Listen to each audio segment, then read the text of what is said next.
Today, I want to talk about resentment. It's such an ugly emotion, right? It's the one we're told to purge with gratitude journals and deep breathing.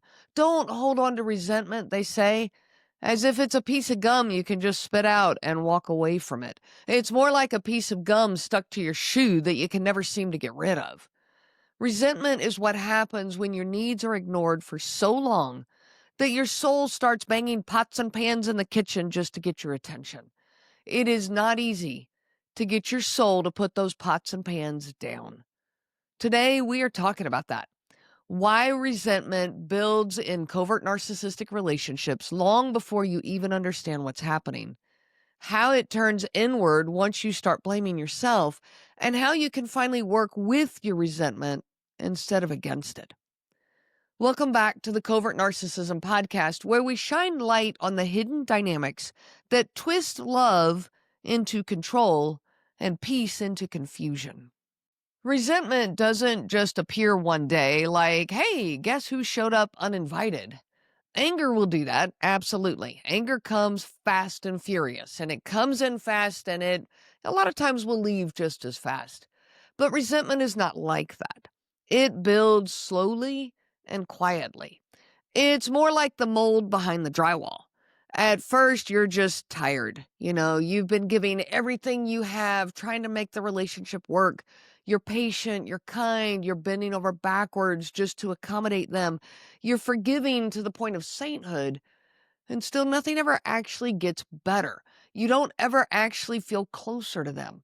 You start to notice little things, that they do the very things they accuse you of doing, and that gets irritating, but yet we still notice.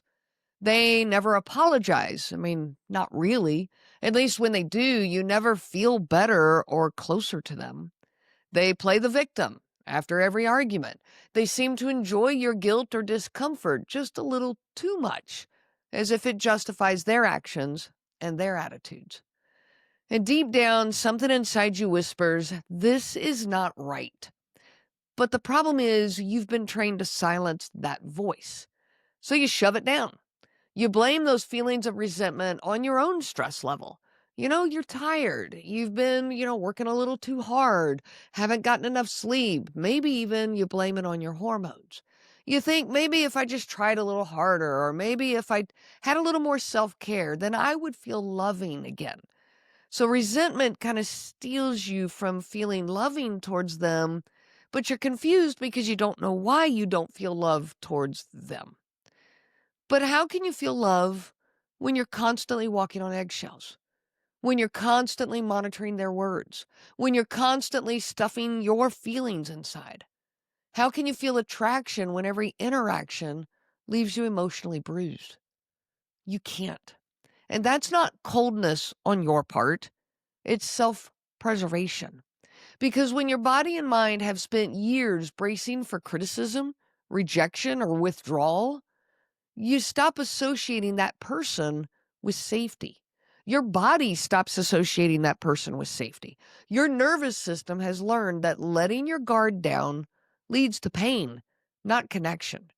So it builds a wall, not out of spite, but out of survival. That wall is not a lack of love. It's your body saying, I can't keep getting hurt like this. It's what happens when affection becomes dangerous and trust has been eroded one subtle dismissal at a time. Your system is simply protecting the last pieces of you that still know what peace should feel like. You can't feel loving towards somebody who keeps pushing you away.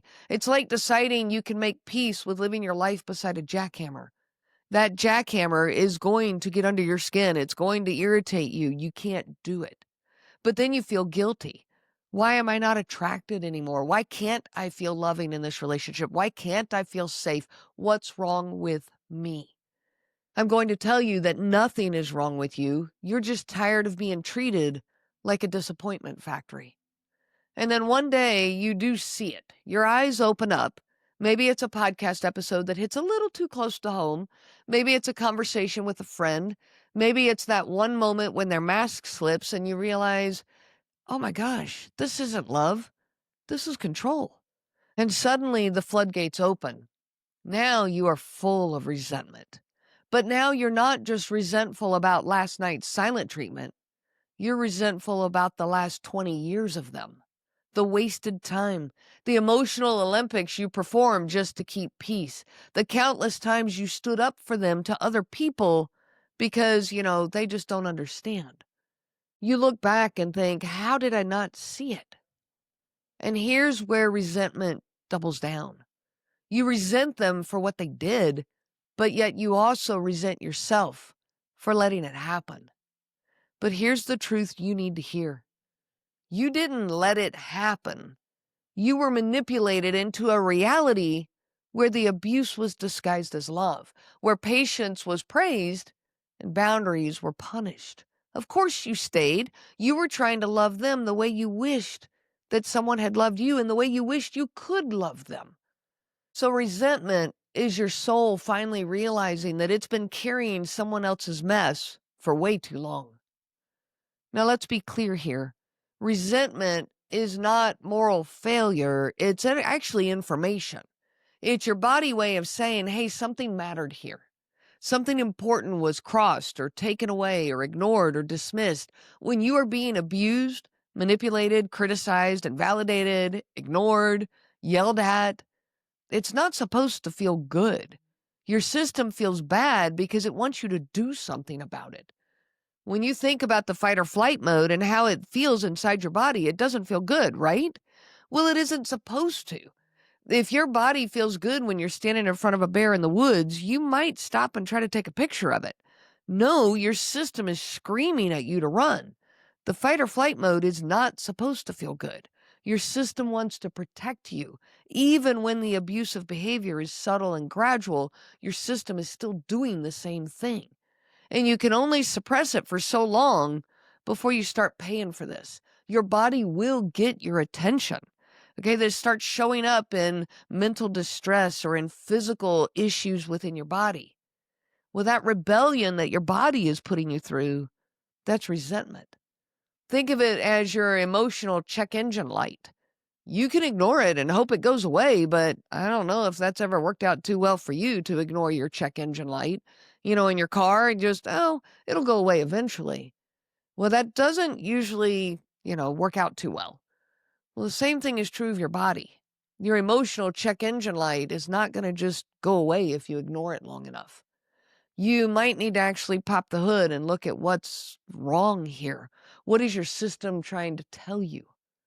And here's where I'm going to be just a little bit snarky. The people who tell you, you just need to forgive, they're usually not the ones who've lived through emotional warfare disguised as a marriage. Forgiveness is a beautiful thing, yes, and I'm not going to tell you that it's not. But it is not an escape hatch from feeling the truth. Your body is still going to feel the wounds that are there. Forgiveness without actually acknowledging those wounds is just spiritual bypassing with a pretty bow on top. Resentment is trying to protect you from stepping into this again, from doing that again, putting yourself in that situation for the silent treatment or the gaslighting again. It's your body's way of saying, don't you dare minimize this pain just to keep the peace. So what do we actually do with resentment? Because we can't just let it drive the bus, okay? That's not going to work. It's not very good with navigating your life. So here are some tools, some steps that you can take to work through your resentment. Number one is name it without shame. You are allowed to say, I resent what happened. Say it out loud. Whisper it if you need to. Write it down in your journal. Tell it to your phone.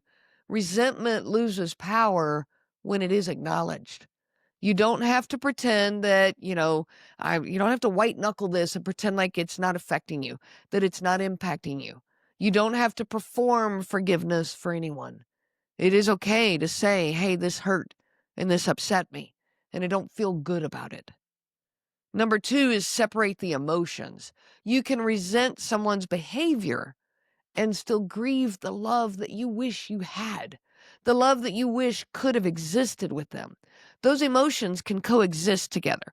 It's okay to resent and be upset about what they did and still grieve and be sad about what you lost.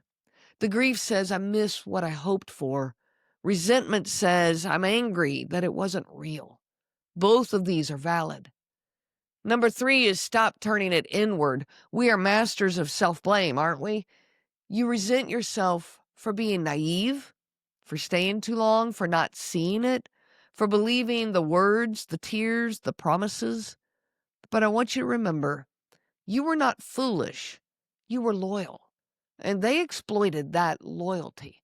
Resentment towards yourself often softens when you start seeing the manipulation for what it is. Number 4 is write a resentment release letter. I love this one. Now, no sending it. Don't put postage on it. And I'm going to say don't even edit it. This is just a brain dump. Just pure, unfiltered truth. I want you to write a letter of what you wish they understood, of what you wish you could say to them, of what you still wish would have been different. And then you can read it out loud to yourself, cry if you need to, yell if you want to, burn it, tear it, keep it, whatever helps you to reclaim your voice. That letter is not for them. It's for the part of you that still thinks that you have to hold it all together inside, that you have to keep this all in. No, it's time to get it out. Number 5, let resentment become a compass. You need to take that resentment and ask yourself, okay, what boundary is this pointing me to? Resentment is often a clue that you're overextended, overexplained, that you overstayed. So when you feel resentment, instead of shaming yourself, thank it. Tell it, hey, message received. I need something different here. One day, that resentment will shift. All of a sudden, you don't wake up angry anymore. You're just done. All of a sudden, you stop needing them to understand, or you stop needing the world around you to get it. You stop replaying old arguments. Boy, that's a freeing day when that happens. You stop trying to craft the perfect response, and you simply know your truth. And that's enough. That's not indifference. I'm going to tell you what it is. It's peace. Resentment fades when you stop betraying yourself for the sake of being the bigger person or being, strong and grateful and all the things that we're taught to be, forgiving and believing in the goodness of another person. All of that is good, yes. But when you stop betraying yourself for those things, it's okay to have those things, but be true to yourself too. So the next time someone says to you, you need to let that resentment go, you can smile politely and say, oh, I will. But first, I'm going to listen to what it's telling me. Because resentment is not the villain of your story. It's the narrator that helps you to rewrite it from here. Resentment is not your enemy. It's your evidence that this was not okay. It's the proof that you still have standards, that you have boundaries, that you matter, even after years of being told that your feelings were too much. You do not have to rush forgiveness, and you don't have to pretend that you're peaceful. You're allowed to honor the anger before you release it. And when you do, you'll find that the resentment melts, not because you force it to, but because you finally gave yourself the validation that they never did. Your story matters, and you deserve to be heard without judgment. I wish you so much peace on your journey of healing. The information provided by Renee Swanson, Covert Narcissism Podcast, and CNG Life Coaching is for educational purposes only and is not to be used for diagnosis purposes. It is not intended to be a substitute for clinical care. Please consult a healthcare provider for guidance specific to your case. This material discusses narcissism in general. Renee shares stories from her personal experience as well as from those that she has worked with for several years. Her material does not claim that any specific person has narcissism and should not be used to refer to any specific person as having narcissism. Permission is not granted to link to or repost this material to support an allegation or support a claim that any specific person is a narcissist. That would be an unauthorized misuse of the material and the information provided. Thank you.